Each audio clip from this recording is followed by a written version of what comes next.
The cold breath of the abandoned mine was a constant companion, a damp caress against my skin that no amount of layered wool could fully repel.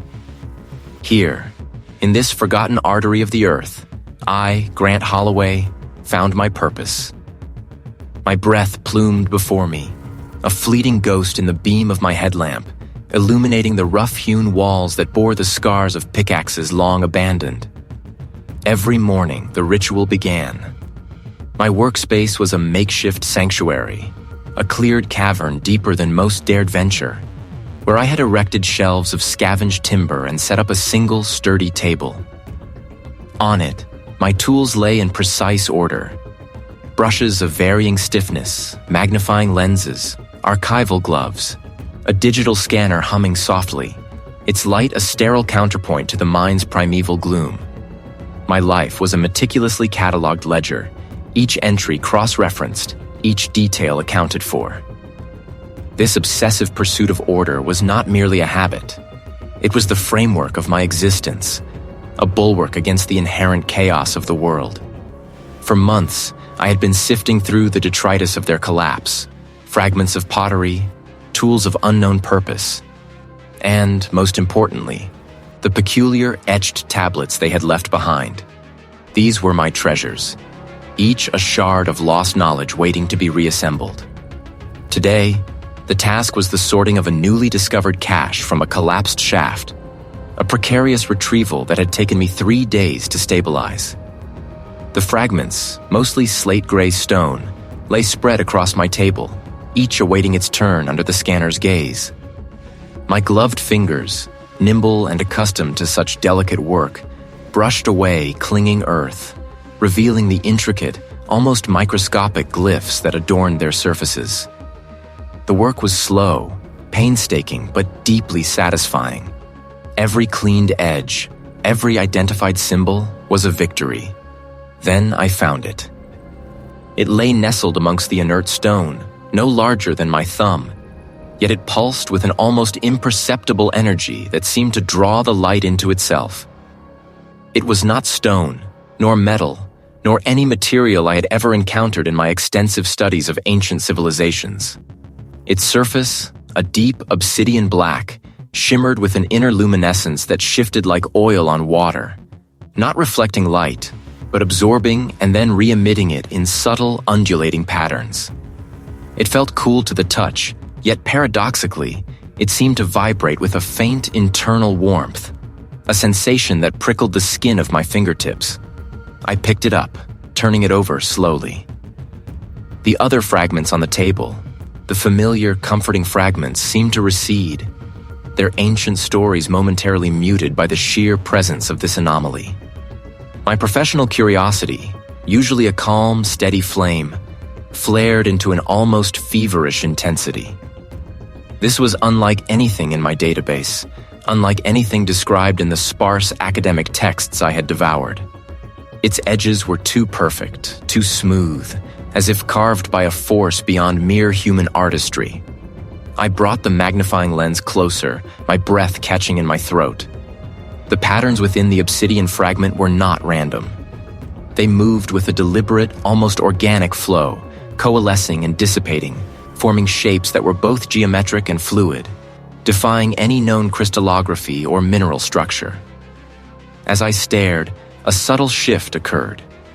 It was the kind of unease one felt when an equation refused to balance, when a meticulously constructed system revealed a hidden, destabilizing variable. This object, this fragment, was an error in my meticulously cataloged world, a glitch in the ordered reality I had so carefully constructed. It didn't fit. It couldn't. Yet it was undeniably here, cradled in my palm, its silent presence filling the cavern with a peculiar weight.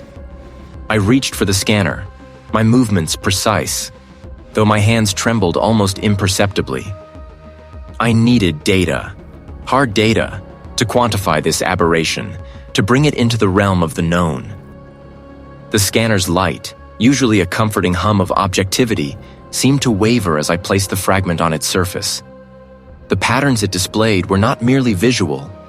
They were complex, layered structures of information, unfurling like an impossible bloom. My analytical software, designed to parse and categorize even the most obscure ancient scripts, was failing. It displayed an error message I had never encountered. Data corrupted. Source unknown. I leaned closer to the screen, my eyes tracing the anomalous patterns. They weren't just patterns. They were information. A language beyond language, swirling and coalescing into forms that seemed to shift and reform even as I watched. It was as if the data itself was alive, not merely recorded. A sudden sharp crack echoed from the deeper tunnels. A sound I knew meant shifting rock, a common occurrence. But this time it felt different, sharper, more deliberate, as if the mine itself had reacted to the presence of the fragment. The unease intensified, coalescing into a palpable tension that tightened my chest. I had found an anomaly, and now the anomaly had found me. The screen shimmered, a living tapestry woven from impossible light. The patterns, once static glyphs, now flowed like liquid thought, coalescing into forms that defied the very notion of fixed geometry. My breath hitched in the cold, stale air of the abandoned mine. This wasn't merely information. It was a current, an unseen river of meaning that pulled at the edges of my comprehension. I felt a primal urge to recoil, but the archivist in me, the part that lived for the forgotten and the forbidden, held me captive. This was it, the impossible. The makeshift laboratory, carved from a forgotten alcove deep within the abandoned mine, felt less like a sanctuary and more like a tomb. The air hung heavy, laced with the metallic tang of damp earth and the ghost of ancient dust. My breath plumed in the frigid air, a stark contrast to the burning intensity in my chest. Around me, the rough-hewn rock walls dripped with a slow, rhythmic cadence, each drop echoing the relentless tick of the cheap digital clock on my desk. I had hauled my equipment down here myself, a portable server, a high-resolution display, and a satellite link that tenuously pierced the earth above. Isolation was a necessity for this work, a shield against the skepticism of a world unwilling to see beyond its own constructed truths. I leaned closer, my fingers hovering above the worn keyboard. The data pulsed, a silent, internal rhythm. It wasn't a language I could parse with known algorithms, nor a code I could break with conventional cryptography. It was something else entirely, a meta-language that seemed to communicate not through symbols, but through the very structure of information itself. My established frameworks, built over decades of meticulous archival work, crumbled under its alien weight. I tried to apply statistical analysis, searching for repeating patterns, but the data seemed to evade consistency, shifting its internal logic just as I thought I had grasped a thread. It was like trying to measure the flow of a dream. Sleep, when it came, was no longer a refuge. The dreams began subtly, indistinct at first, then growing in their strange, recurring persistence. I found myself wandering through vast, empty spaces, not dark, but filled with an overwhelming, oppressive gray light. Geometries would twist into themselves, impossible angles folding inwards, and I would feel a profound, silent presence just beyond the edge of my vision. There were no figures, no voices, just the silent, vast awareness of something ancient and immense. Stress, I told myself, rubbing the sleep from my eyes.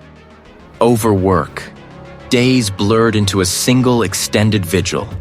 The natural creaks and groans of the earth, the drip, drip, drip of water, began to coalesce into something else.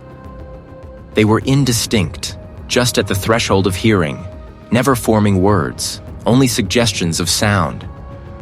I would cock my head, straining, but they would always vanish, leaving only the mundane sounds of the mine.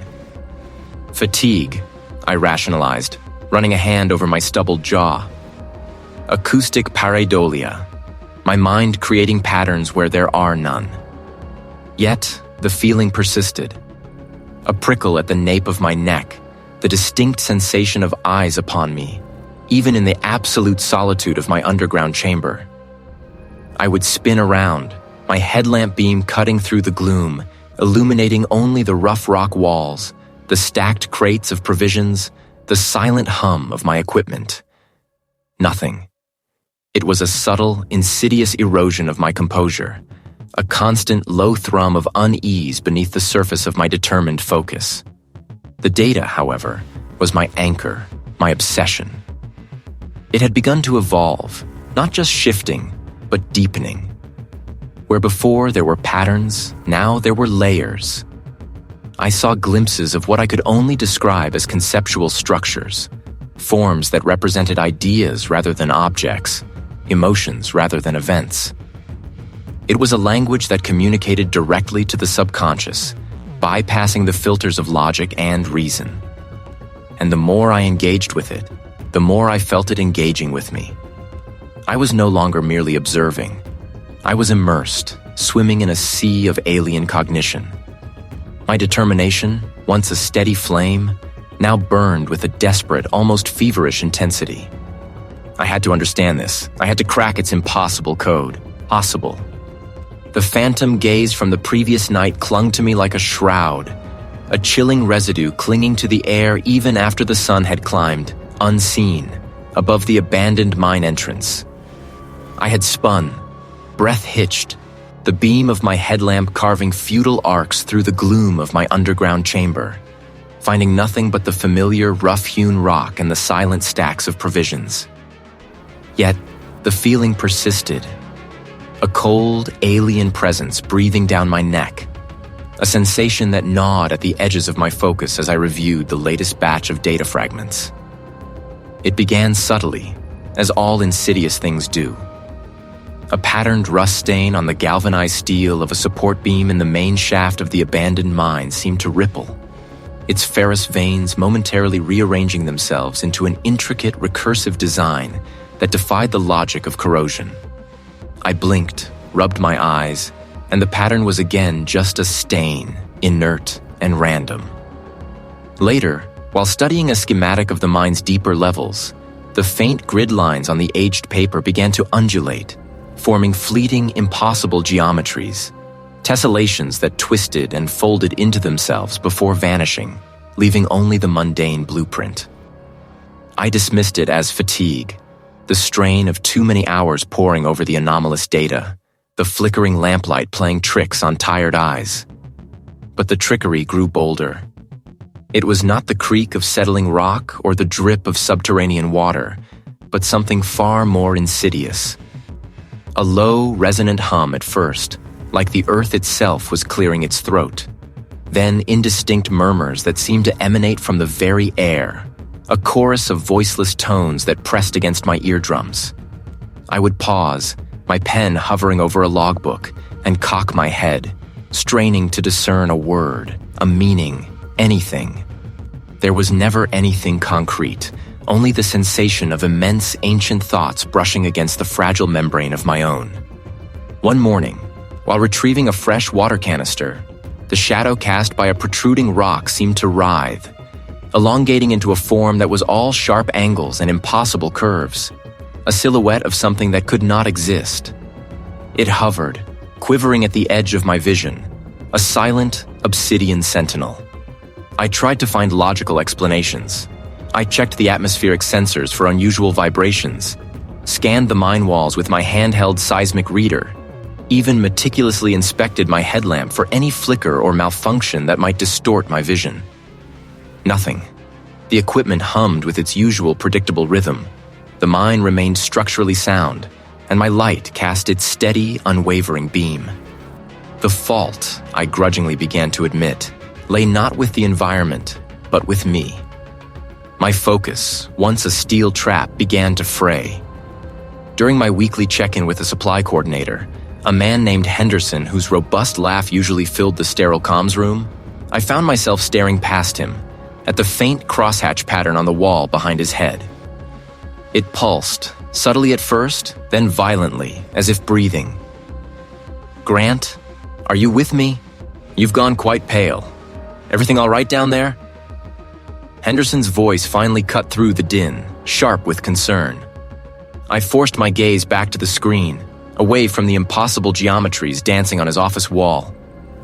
Just a bit tired, Henderson. Long nights with the data, it's dense. He squinted at me, his usual jovial expression replaced by a furrowed brow. You look more than tired, Grant. You look like you've seen a ghost, and you've been rambling about these data fragments more than usual. I'm fine. The work is crucial. Just send the next supply drop as scheduled. I cut the connection abruptly, unable to bear the scrutiny, the implicit accusation in his gaze. My colleagues, my friends, they were noticing. They couldn't see what I saw, couldn't hear what I heard. I was becoming an island, adrift in a sea of fractured perceptions.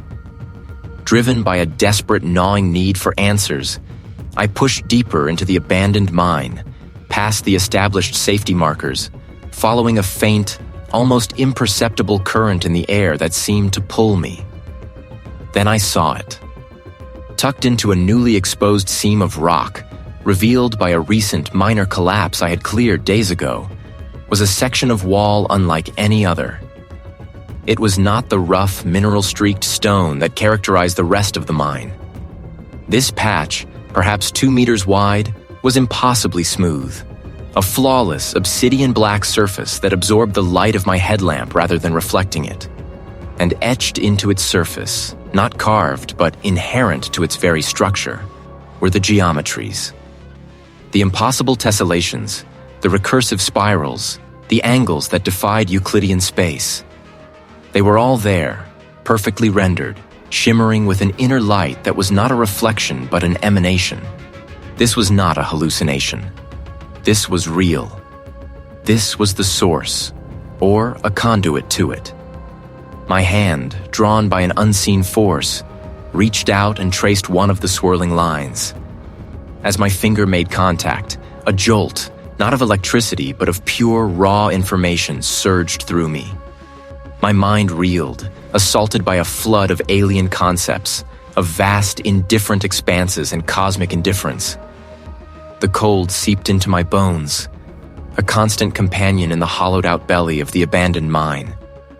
The last words of the colleague, a faint echo of concern from a world I no longer inhabited, had already faded into the perpetual damp, the rhythmic drip of unseen water, the metallic tang of earth and ancient rock that filled my lungs.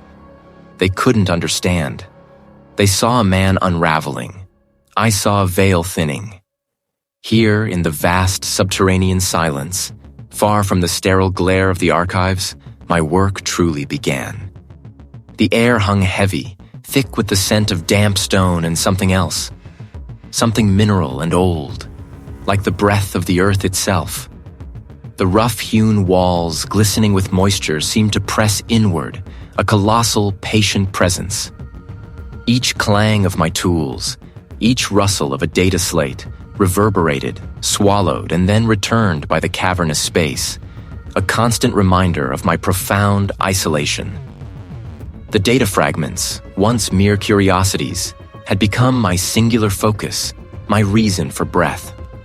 I traced the impossible lines with a gloved finger, feeling a phantom resonance beneath the surface, a vibration that hummed deep within my own skull.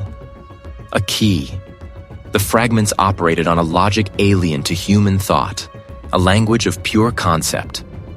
I no longer sought meaning in their individual components, but in the spaces between them, in the way they reacted to each other, like stellar bodies in an impossible constellation.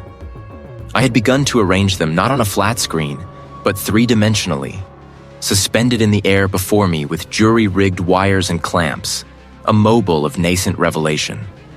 As I shifted a particularly jagged, obsidian-like piece, its facets catching the weak light of my headlamp, a pattern emerged. Not visual, not audible, but felt. It was a sequence, a progression, a path. This wasn't a map of geography, I realized with a gasp that echoed off the mine walls. It was a map of process, a series of steps, not to a place, but to an unveiling. The fragments weren't telling me where to go, But how to open something, to access something? They were the instructions, intricate and terrifying for a ritual of perception. A sudden jarring sound sliced through my focus, the distant clatter of a supply drop being unloaded. Footsteps, heavy and deliberate, approached my makeshift barrier. "Grant, everything all right in here?" The voice belonged to a supply runner, his tone laced with an almost paternal concern. The supervisor sent me. He couldn't see the shimmering tapestry of truth unfurling before me. "Unwell, Grant. You need to take a break. Get some proper sleep. I'm closer than ever. These are not just data. They are the scaffolding for a new reality. A key to what lies beyond the known." My voice rose, betraying a fervor I usually kept internal. "You wouldn't understand." Then, a sigh. "Just try to eat the rations, Grant." He saw me as ill, as delusional. He couldn't see the truth. They were all blind. Relief washed over me, quickly replaced by a renewed surge of conviction. They couldn't stop me. They couldn't even grasp the enormity of what I was uncovering.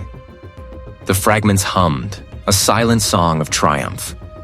I was a conduit, yes, but also a decipherer, an architect of the new dawn. As I reached out to adjust another piece, a shimmering, almost translucent shard, a jolt of pure, disorienting sensation passed through my arm. The mine walls seemed to breathe, the very rock undulating slightly. The air grew heavy, thick with an unspoken presence. And then, the true reveal. Not a visual, not a sound, but an overwhelming, undeniable knowing. The fragments weren't merely a key to a greater truth, but a part of the truth itself. They were a living, conscious architecture, incomplete until assembled, and I was the one chosen to complete it. The map wasn't for me. I was a piece of the map. The structure I was building was not merely a representation, but a functional, nascent gateway. I was constructing its future, and my isolation was complete. The damp air of the abandoned mine clung to me, a constant, chilling embrace. The last visit from the colleague, his voice hollowed by the echoing shafts, his words laced with a pity I found offensive, had only fueled my resolve. He spoke of rations, of rest, of illness. He saw a man crumbling. I saw myself as a conduit, a vessel nearing revelation.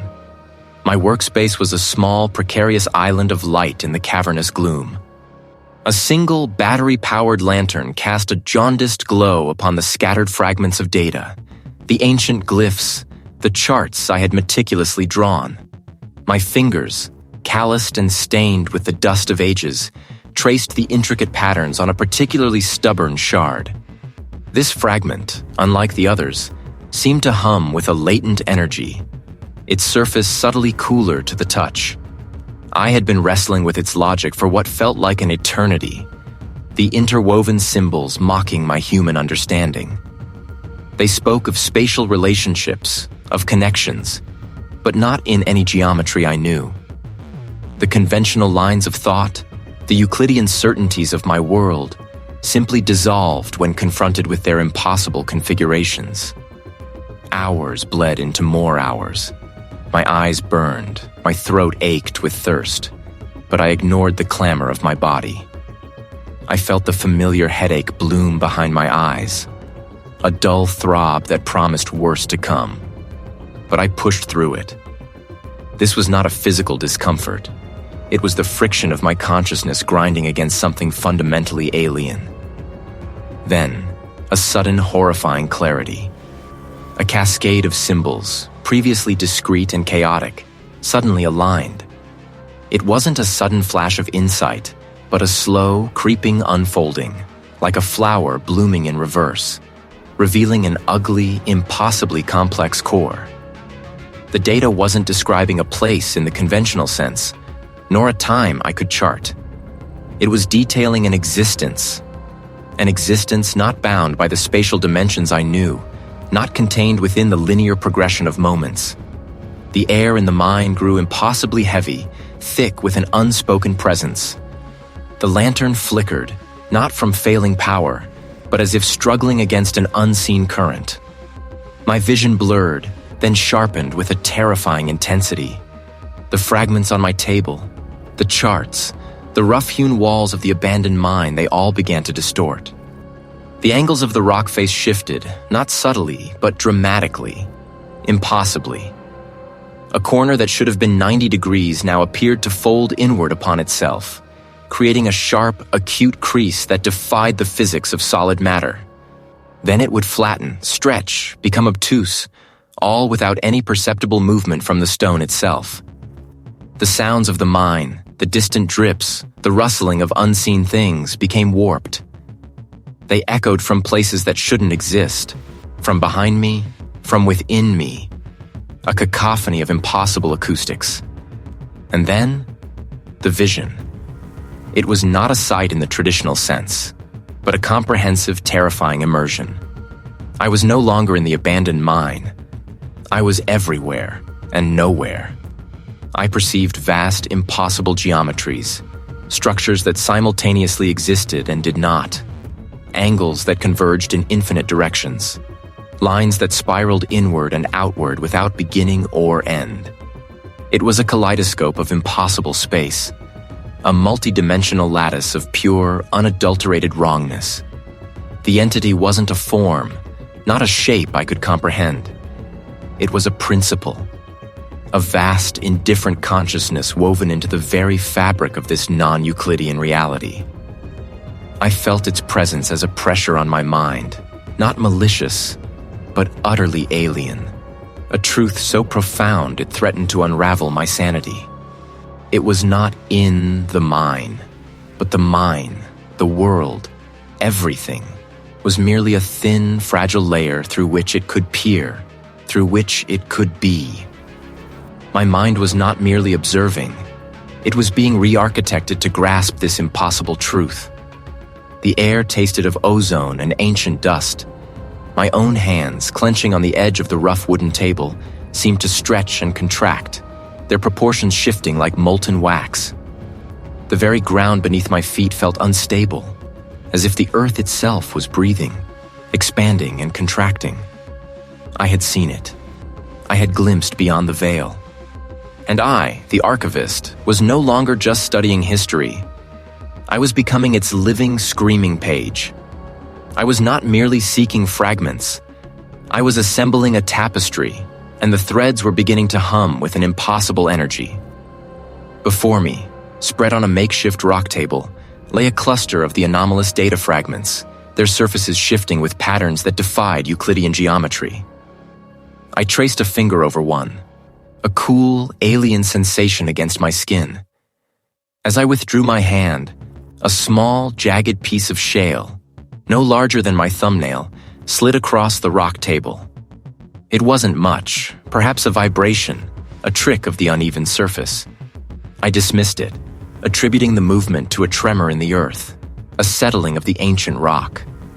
My focus returned to the fragments, to the shimmering glyphs that seemed to pulse with a silent, insistent call. The familiar stalactites became skeletal fingers.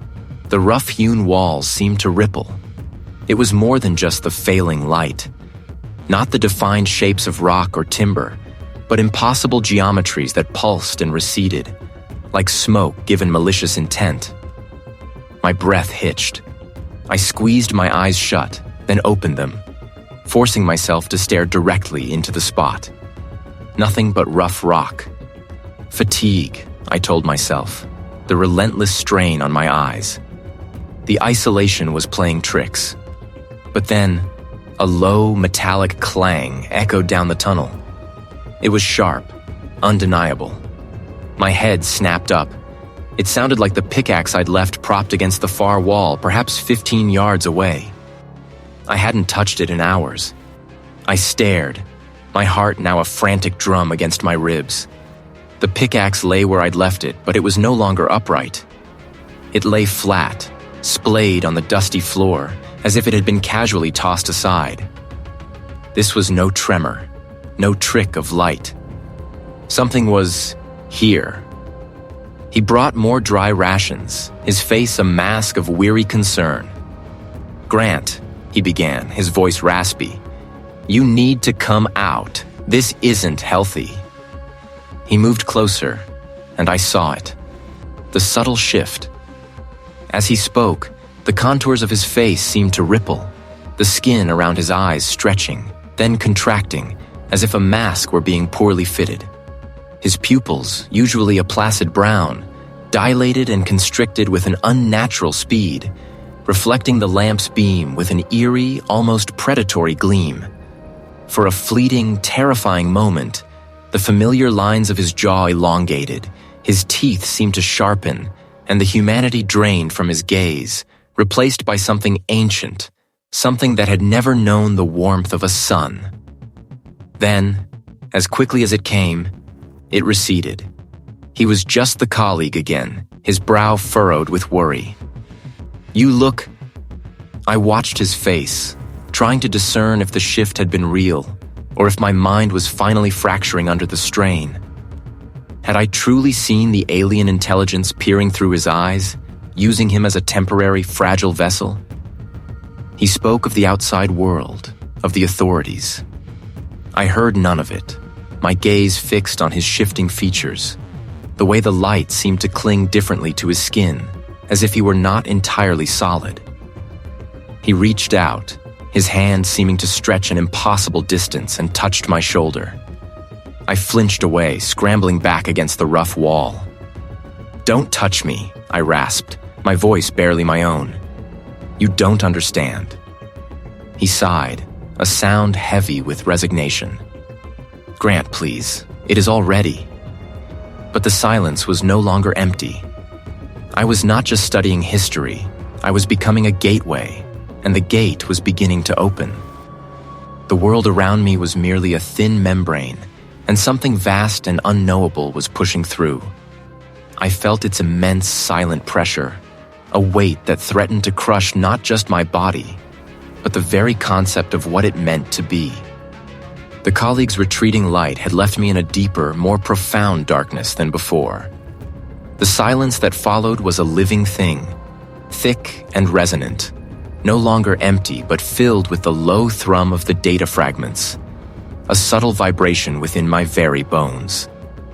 My determination, however, had not fractured. It had calcified, hardened into a desperate resolve. If this presence had touched me, if it was reshaping my reality, then surely it had done so before. Humanity, for all its fleeting memory, must have recorded such an encounter. I needed to find those forgotten echoes, those suppressed truths. My search led me inexorably to the oldest, most forgotten places, to the very bowels of the earth where secrets might still cling to the stone. The entrance to the abandoned mine was a gaping maw in the hillside, overgrown with thorny brambles and choked by the weight of time. My headlamp cut a hesitant swathe through the gloom, illuminating the rough-hewn timbers sagging under the immense burden of the rock above. The fragments in my satchel, tucked away but ever present, seemed to hum with a greater intensity here, their silent song amplified by the subterranean pressure. I was searching for anything out of place, any anomaly that suggested a purpose beyond mere resource extraction. Hours bled into a timeless continuum.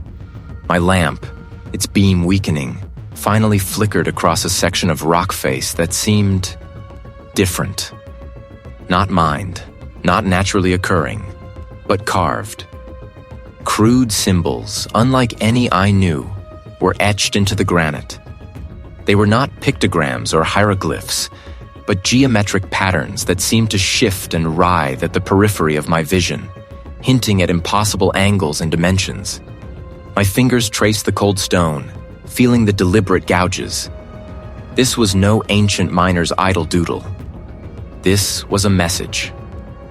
Further along, the passage widened into a small, irregular chamber, hidden behind a rockfall that must have been deliberately cleared at some point.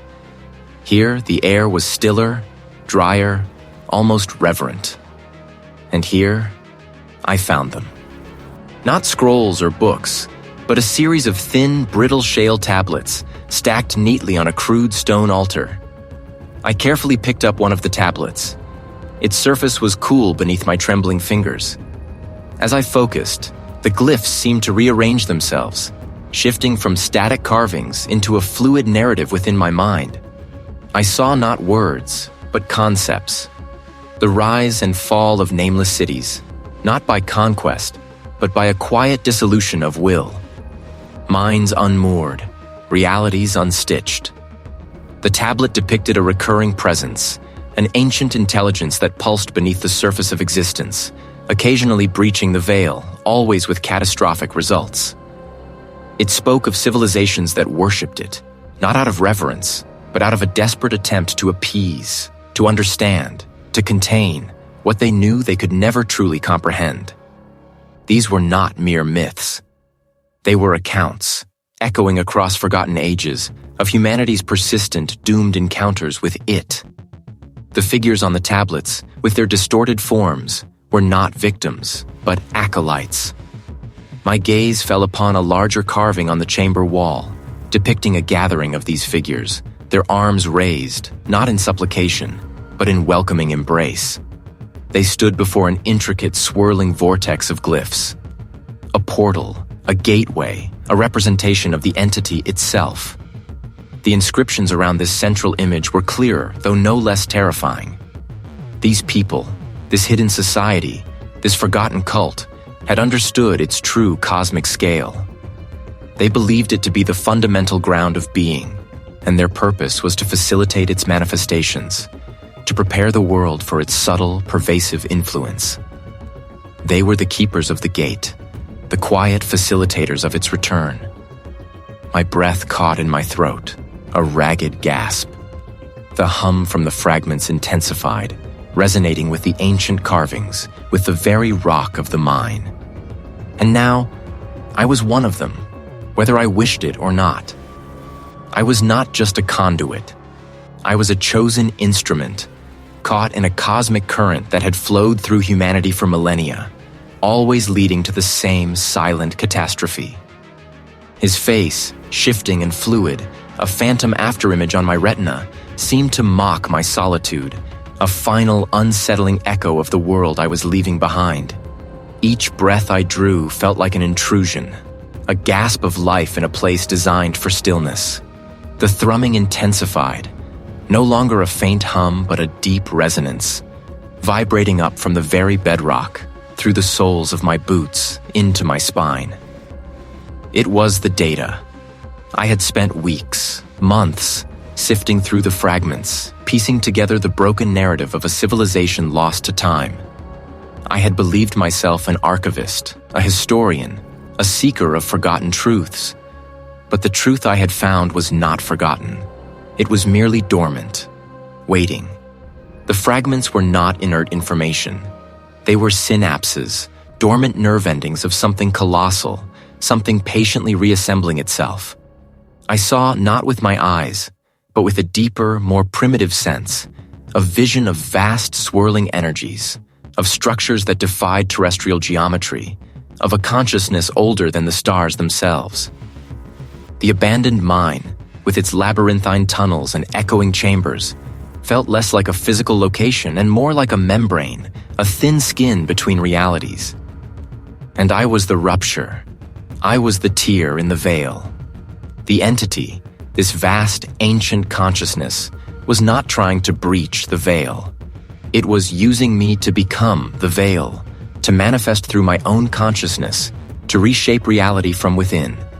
They were seeds, and I, in my insatiable quest for knowledge, had become the soil. The realization hit me with the force of a physical blow, stealing the air from my lungs. I was not merely studying history. I was making it, facilitating an event that would irrevocably alter everything. Then came the choice, not spoken, but imprinted directly onto the core of my awareness. It was a terrifying, stark binary. Resist. To fight against this rising tide, to sever the connection, to refuse to be its vessel. A tearing, not just of my mind, but of my very essence. A shattering. My mind would become a ruin, a monument to a failed defiance. Succumb. To open myself fully, to allow the entity to flow through me, to become its primary conduit, its bridge into this reality. I would be a part of it, an extension of its will, a living instrument in the reshaping of existence. I would become the threshold, the gateway for its full manifestation. The choice calcified in my mind, an unbearable weight.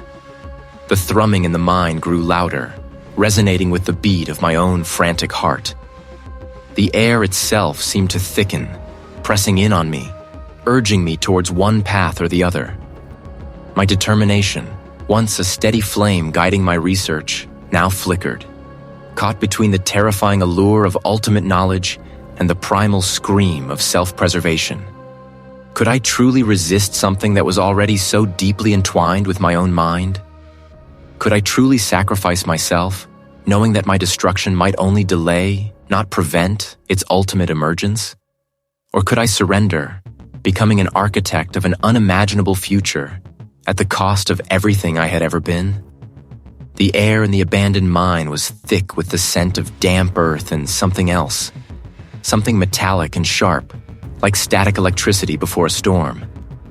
I stood at the cavern's deepest point, my breath misting in the frigid chill. My mind, once a meticulously organized library of facts and theories, was a maelstrom. A faint, phosphorescent glow emanated from a fissure in the rock face before me, a crack that had not been there moments ago. It pulsed, slow and deep, like a dormant heart beginning to stir. The data fragments in my grasp vibrated in sync, demanding release. There was no conscious thought of why I needed to place them, only an absolute, undeniable imperative. This was the convergence, the nexus point I had been drawn to, an unwitting pilgrimage. With a shudder that racked my entire frame, I pressed the first shard into the glowing fissure.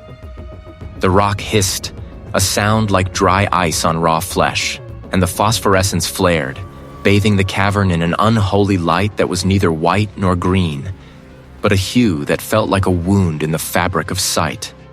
My vision swam. The rough-hewn walls began to undulate, their solid forms rippling like water. I placed another fragment, then another. Each insertion met with a sharper hiss, a more violent flare. The air grew heavy, pressing down on me, stealing the oxygen from my lungs.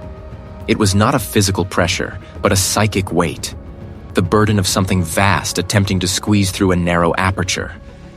My own mind, a fragile vessel, strained under the influx. Memories of my past, of dusty archives and quiet evenings with books, flashed before me, distant and irrelevant, like echoes from another life. The final fragment, the largest and most potent, burned in my hand. Its surface was a kaleidoscope of impossible angles, twisting and shifting even as I watched.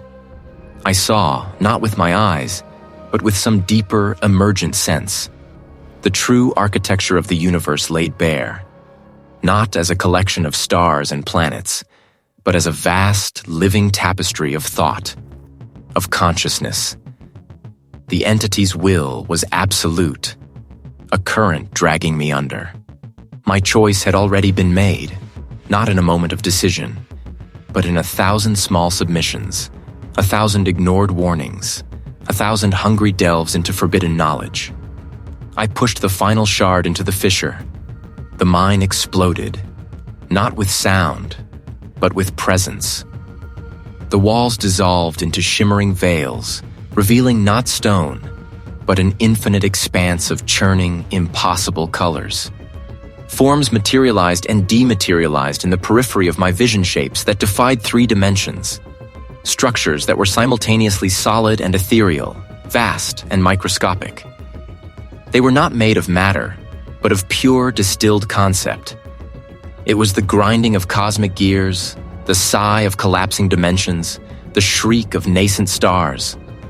My ears bled, not blood, but a viscous black fluid that smelled of ozone and despair. It was not empty space, but a place beyond space. a hole torn in the fabric of everything. And through it, the entity began to breach. It had no single form.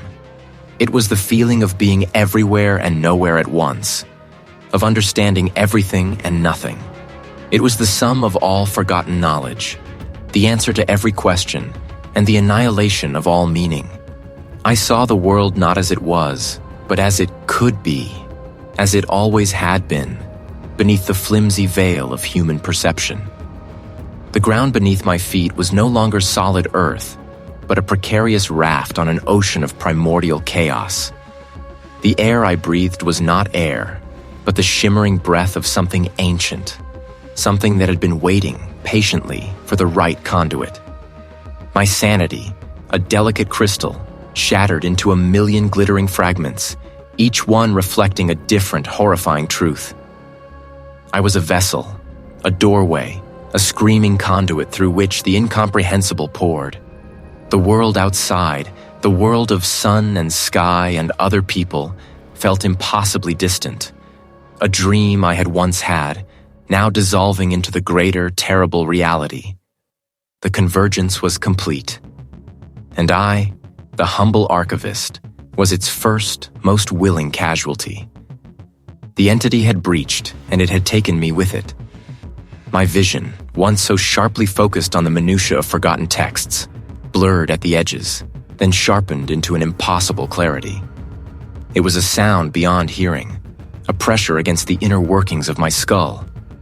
It felt like being immersed in a vast, silent ocean, where leviathans sang in frequencies that rearranged molecules. I pressed a hand to the rough-hewn wall, expecting the familiar cold, abrasive granite. Instead, my fingers sank slightly, the stone yielding with the viscous give of ancient petrified flesh. A network of faint glowing lines, like intricate circuits of purest light, pulsed just beneath the surface of my skin. They mirrored the patterns I now saw etched into the rock, patterns I had never noticed before, yet felt intensely familiar, as if they had always been there, waiting for my eyes to be opened. The world had shifted. It wasn't a hallucination, not precisely. It was as if a new layer of reality had been peeled back, revealing the raw, humming machinery beneath. The air itself shimmered, not from heat, but from the incessant vibration of unseen energies. They were the scaffolding of existence, visible only now through this new perception. My mind raced, or rather, it was raced. Thoughts were no longer singular, linear streams. They were braided, layered, arriving from multiple points of origin simultaneously. I understood things I shouldn't, intuited connections that defied human reason. The forgotten language of the data fragments, once a puzzle to be meticulously solved, now spoke to me with the casual fluency of a mother tongue. I didn't just understand the glyphs, I understood the intent behind them, the vast, patient will they represented. This wasn't just knowledge, it was annexation. I was a vessel, a lens. My consciousness had been stretched, distorted, and integrated into something impossibly vast. I stumbled back, my legs suddenly foreign, heavy. The water dripping from the stalactites echoed with the rhythmic beat of a distant, colossal heart. I saw the mineral veins in the rock not as geological formations, but as arteries, pulsing with the same green luminescence that coursed beneath my own skin. The air, once merely damp, now tasted of metallic dust and the faint, sweet decay of ancient, forgotten processes. But it was not a discovery I could record, categorize, or file away. It was a transformation, a parasitic symbiosis. My own thoughts felt thin, reedy, like a single violin attempting to play over the roar of an orchestra. And now I was one of those threads, pulled taut, twisted into the larger pattern. I closed my eyes, seeking respite, but the geometries persisted, dancing behind my eyelids, clearer, more defined than anything in the physical world. They spoke of vast distances, of epochs measured in the slow drift of galaxies, of truths that would shatter the fragile construct of human perception. It wasn't a voice I could ignore. It was my new internal monologue, layered over my own, a constant, undeniable presence. When I opened my eyes again, the cavern was still there, but it was also gone. It was a projection, a facade. Beyond its rough-hewn walls, I could perceive the vast, intricate network of the world, the underlying structure that held everything together, a terrifyingly beautiful pattern of energy and information. I was the observed and the instrument of a terrifying, subtle genesis. The ancient rock walls, scarred by pickaxes long forgotten, seemed to pulse with a faint internal luminescence, a soft green-blue glow that had no discernible source. It was not a reflection. It was the rock itself, breathing. My fingers, numb despite the gloves, traced the rough surface. The data fragments I had painstakingly collected, the anomalies that had devoured my waking thoughts and fractured my sleep, felt not like distant echoes, but like a living current flowing through the stone. They were here, not merely stored in my mind, but emanating from the very bedrock of this forgotten place. This was the source, the wellspring of the knowledge that had unmade me. A low thrum began in the soles of my boots, vibrating up my legs, a resonance that was both sound and sensation. It was the same frequency that had woven itself into the fabric of my dreams, the silent hum that accompanied the deepest whispers. Here, in the heart of the earth, it was deafening in its subtlety. My vision blurred at the edges, the cavern walls seeming to stretch and contract like a living organism. My blood, I realized, was no longer merely circulating. It was conducting. They were not words in any human tongue, but a complex tapestry of pure thought, of raw, unfiltered concept. They poured into my mind, not as an invasion, but as a homecoming, a recognition. We are here. We have always been here. It was not an intelligence from somewhere, but an intelligence of somewhere. It was the collective consciousness of the forgotten civilization, not dead, but dormant, waiting. The data fragments were not historical records. They were pieces of its dispersed being, scattered seeds planted across epochs, waiting for a suitable mind to germinate within. My mind. I was not an archivist unearthing history. I was a conduit, a vessel unknowingly prepared. The knowledge I craved, the truths I had sought, were not discovered. They were implanted. The air grew heavier, thick with a scent that was no longer metallic, but something akin to ozone after lightning, mingled with the faint, sweet decay of ancient things. My breath caught in my throat, not from fear, but from the sheer, overwhelming presence that filled the cavern. It was vast, immeasurable, yet intimately entwined with every fiber of my being. I felt a shifting deep within my skull, a rearrangement of the very architecture of my thoughts. Memories, my own cherished recollections of a life I once knew, began to fray at the edges, losing their vibrant color, becoming dim, distant echoes. They were being overwritten, not erased, but integrated into a larger, more comprehensive pattern. A new understanding dawned, not as a sudden flash, but as a slow, inexorable sunrise across a landscape previously unknown. Humanity was not alone in the cosmos. It was merely a nascent stage of consciousness, a fertile ground. This ancient intelligence was not breaching a veil. It was completing a cycle. It sought not to destroy, but to elevate, to reshape the very fabric of existence by merging with it, by becoming the next evolutionary step for all sentience. And I, Grant, was the first, the scout, the harbinger. My hands, still pressed against the damp rock, began to tingle, a warmth spreading from my fingertips up my arms, through my chest, and into my very core. The green-blue luminescence intensified, bathing the cavern in an ethereal light. They were the language of this new reality, a language I now understood instinctively. The horror wasn't gone. It had merely begun. I was no longer afraid of the future. I was the future. Or a piece of it anyway. They promised an eternal alien future. A grand tapestry of consciousness where individual identity was merely a transient illusion. A wave upon an ocean. Humanity, irrevocably touched by the cosmic unknown, would follow. It would be transformed, elevated, assimilated.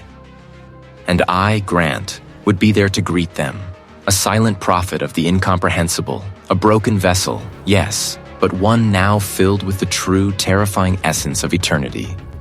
The mine, once a tomb of forgotten things, was now a birthing chamber. And I, the firstborn, waited.